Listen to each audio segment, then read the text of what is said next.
Pemirsa TV yang dirahmati Allah, kita bersua kembali di program Ustadz Menjawab hari Jumat yang mulia ini. Di studio ada Abu Abdurrahman, seorang dai di Banda Aceh, juga pernah berdakwah di Malaysia, Thailand. Ya. Mungkin ada contoh-contoh dakwah bijak dalam kitab-kitab tertentu, silakan. Ya. Kita lanjutin yang tadi dari Ustadz. Ini semua tentang bagaimana seperti Ustadz bilang tadi itu juga dakwah pemikiran. Mungkin bahasanya public war.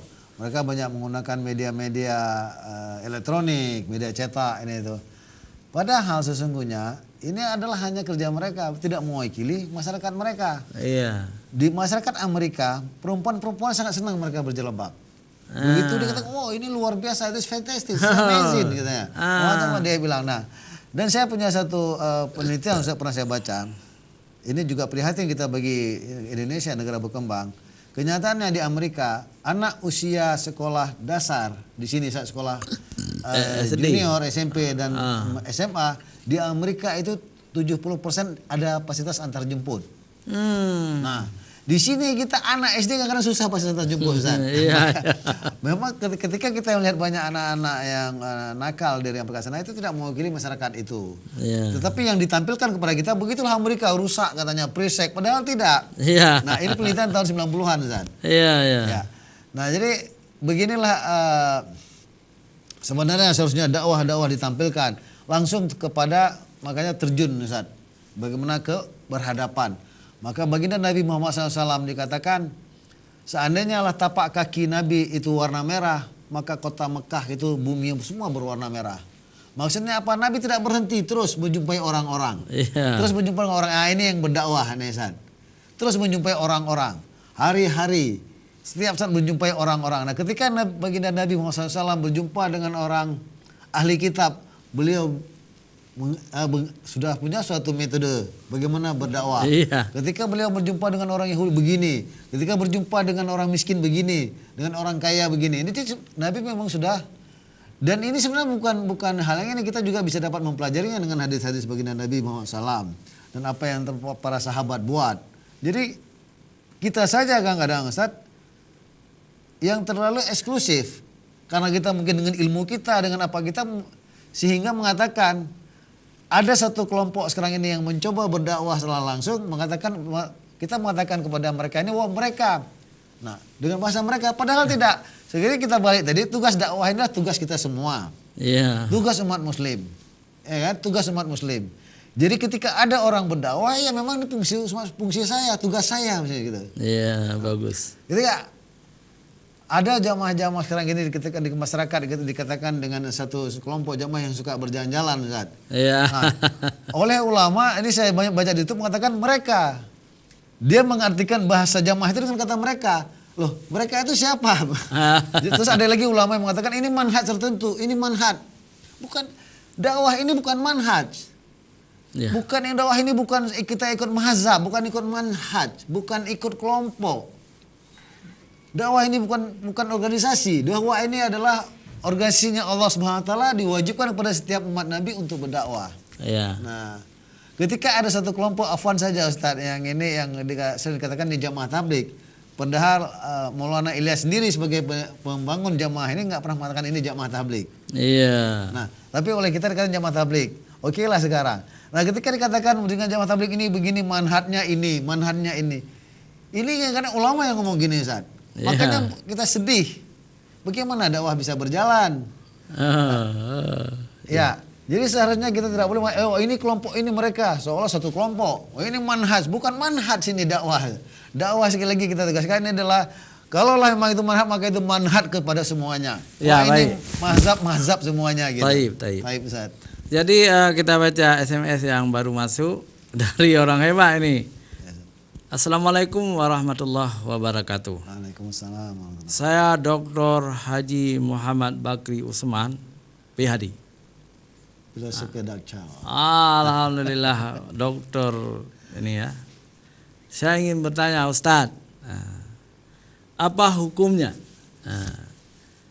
orang-orang yang suka beribadah, rajin beribadah, tetapi suka melecehkan orang lain, melecehkan mazhab orang lain. Mohon jelaskan. Wassalam, Dr. Haji Muhammad Bakri Pihadi. Silakan Ustaz. Ini bukan untuk Ustaz ya. Ya kita coba ya Ustaz. Dua kita. Ya Ustaz. Afwan. Alhamdulillah Pak Dr. Haji Muhammad Bakri PhD. PhD beliau. Ya. Jadi sebab ada orang sering juga beribadah tapi suka melecehkan orang lain. Nah, ini tentunya kita terlalu jamaah hal seperti ini. Iya. Ada orang begini dan begini. Ini nggak bisa kita tafsirkan ini Ustaz. Iya. Bahwa dia beribadah, ketika beribadahnya benar, dia mendapat ganjaran.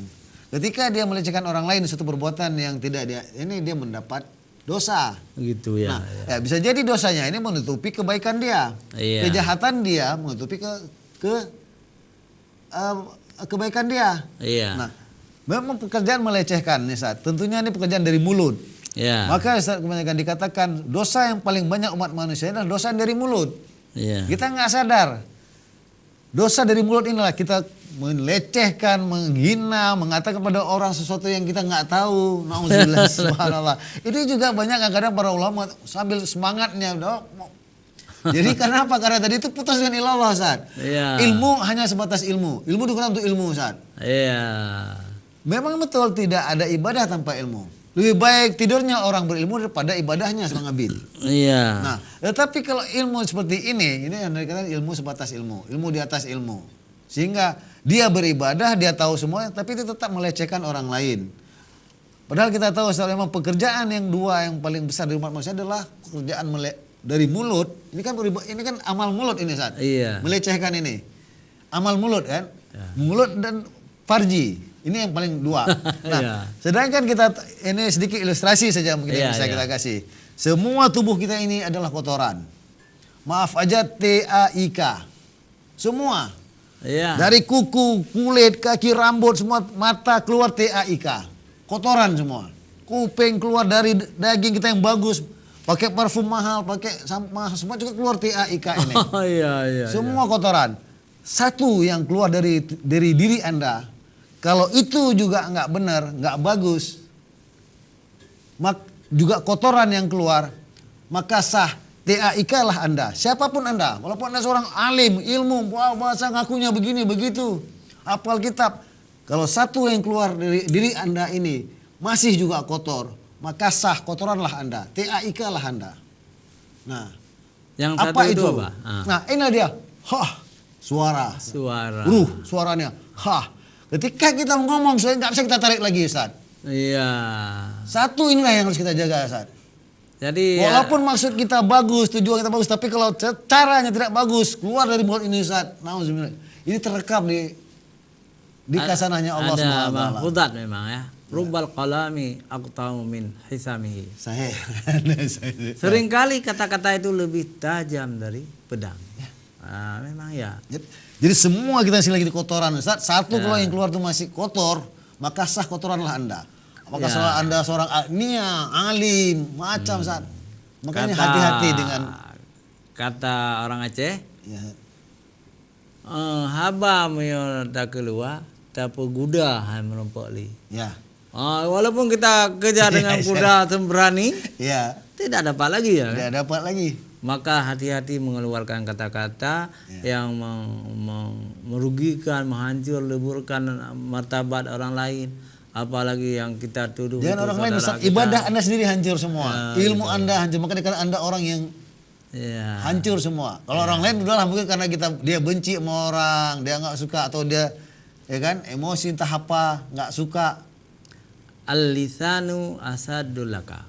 Jadi lisan kamu, mulutmu itu, lidahmu itu adalah singa bagimu. Ya. Jadi berangkau pegah-pegah yang buruk-buruk ya. Berjata mandung le kiraman katibin. Ya. Sedikit ini Ustaz. Hari ini Amerika kan negara paling usil nih Ustaz. Suka meneliti ini, neliti itu, sikit-sikit neliti mereka. Ada semut aja jalanan merah udah teliti, kira-kira gitulah Ustaz. Nah, hari ini Amerika sedang meneliti Ustaz, benar enggak Nabi Muhammad 1400 tahun mengatakan begini, Musa 2000 tahun yang lalu, 2002 tahun yang lalu mengatakan begini, Isa mengatakan begini. Ada nggak ini? Karena ini ada kitabnya nih Ustaz. Ya. Ada nggak? Mereka lagi teliti sekarang Ustaz. Ya. Lagi teliti di udara nih. Benar nggak itu? Afwan saja sekarang ini orang bisa teliti pembicaraan setahun yang lalu. Dibongkar nomornya, dibuka seperti Roy Suryo Ustaz. Oh pernah ngomong masalah ini, ketangkaplah orang gara-gara KPK misalnya atau karena ini karena itu Ustaz. Lewat pembicaraan yang ini setahun yang lalu. Nah ini seorang kita sering bisa teliti. Ahli-ahli dunia sekarang ini sedang meneliti benar nggak Nabi Muhammad ada pernah mengatakan 1400 tahun yang lalu. Subhanallah. Terekam semua. Nah, kenapa ahli ini bersemangat juga mencari? Karena ahli-ahli ini juga tahu dalam Al-Quran Allah Subhanahu Wa Taala besok membongkar semua percakapan kita. Nah. Dan afwan ilmu Allah ini Allah bagi kepada kita. Nah, mereka lagi teliti ini. Nah, jadi apa yang sudah kita keluarkan ini dan kita tarik lagi. Suara ini adalah ruh. Dikatakan kenapa dikatakan ruh ketika orang mati nggak ada lagi suara dia. Iya betul. Ya. Jadi ilmu pengetahuan saja bisa menciptakan CCTV. Ya. Kan? Kalau kita curi sepatu orang di masjid. Ya. Jadi di attract apa itu dimundurkan. Iya, itu 1 jam yang lalu atau 3 hari yang lalu. Ini Ustaz 100 tahun yang lalu. Seorang ketangkap itu kemarin itu ada yang ketangkap pembicaraan dia 2 tahun yang lalu dibongkar. Padat kali ini Ustaz. Iya. Padat sekali data tapi bisa diuraikan satu sehingga ketemulah pembicaraan antara satu orang dengan orang yang lain. Luar biasa. Masalah apa ini dibahas. Ini jadi bukti nyata di pengadilan. Nah, hari ini mereka sedang meneliti ruang angkasa yang sangat luas Ustaz. Yang itu ribuan tahun yang lalu. Wallahu a'lam bishawab. Kalau memang ini pun nanti terwujud terbukti sah, ini mungkin semua orang di barat akan masuk Islam. Ya, insya Allah Ustaz. Dalam surah Yasin ayat 65 Allah berfirman, "Al-yawma nakhtimu ala afwahihim wa tukallimuna aydihim wa tashhadu arjuluhum bima kanu yaksibun."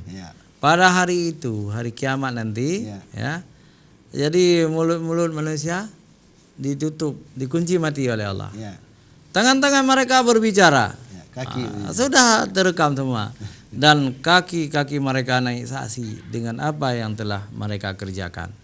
Karena itu jangan berbohong, jangan mengeluarkan kata-kata yang menyakiti hati orang lain. Jangan memfitnah, jangan ghibah, jangan hoak. Karena terekam semuanya. Walaupun maksud kita bagus. Jelas, apalagi hal yang tidak jelas. Maksud kita ada emosi, ada nafsu kayak gitu. Wallahu a'lam bishawab Ustaz. Ini makanya tadi kita bilang Ustaz, ketika kata kuncinya lurus imannya la ilaha illallah yang lurus, dia nggak akan seperti ini. Nah, ketika kata kunci ini, password ini dimasukkan untuk surganya Allah SWT, dia akan nggak ini. Kalau dia tidak, dalam artian begini Ustaz, kalau memang dia ingin masuk surganya Allah SWT, dia tidak rela orang lain masuk nerakanya Allah SWT. Ini iman yang sahih. Baik, kita ulangi lagi. Ada seorang ulama pendakwah di Aceh zaman dulu, namanya Syekh Abdul Qadir. Syekh Abdul Qadir itu dakwah bil hikmah beliau. Ada orang sedang berjudi, beliau berjudi. Ada orang sedang pulut manuk, beliau juga turut pulut manuk. Tapi itu hanya metode.